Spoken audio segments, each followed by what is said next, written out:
মন্ত্রিত্ব লাভের পর প্রথমবার হাইলাকান্দি সফরে এসে সংবর্ধনায় ভাসলেন কৌশিক রায়।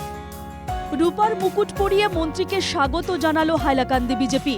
শনিবার এক সরকারি অনুষ্ঠানে যোগ দিতে হাইলাকান্দি সফরে এসেছিলেন নবনিযুক্ত মন্ত্রী কৌশিক রায়।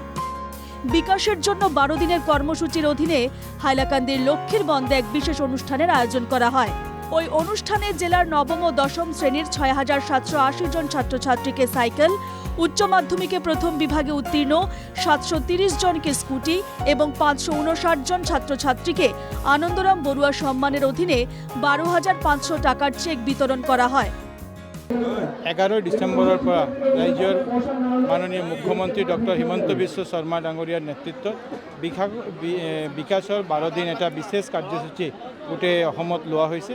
আৰু এই কাৰ্যক্ৰমত অংশ হিচাপে আজি মই হাইলাকান্দি জিলাত ইয়াত doctor Banikanta Kakati award, doctor Anandaram Barua award আৰু মুখ্যমন্ত্ৰী বিশেষ বাইচাইকেল ডিষ্ট্ৰিবিউশ্যন যে কাৰ্যক্ৰম, এই কাৰণে আমি ইয়াত উপস্থিত হৈছিলোঁ।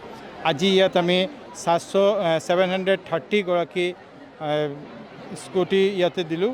আমি বাইচাইকেল 6,780 আৰু 559 যে আনন্দৰাম বৰুৱা যে এৱাৰ্ড 12,500 টকা এই পুৰস্কাৰ ইয়াত বিতৰণ কৰা হৈছে, যাতে অহা দিনত আমাৰ ল'ৰা ছোৱালী যাতে আগবাঢ়িব পাৰে, তেওঁলোকৰ মাজত যাতে কম্পিটিটিভ মনোভাৱ আহে, সেইকাৰণে মাননীয় মুখ্যমন্ত্ৰী ডাঙৰীয়াৰ এই প্ৰকল্প।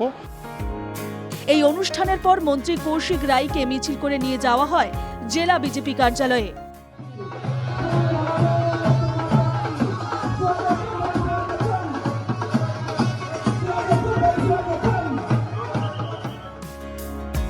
ওখানে মন্ত্রীকে স্বাগত জানান জেলা বিজেপি সভাপতি স্বপন ভট্টাচার্য।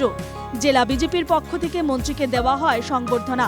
মন্ত্রীকে রূপার মুকুট পরিয়ে দেন জেলা বিজেপি সভাপতি। হাইলাকান্দি থেকে অমিতাভ শর্মার রিপোর্ট, NKTV বাংলা।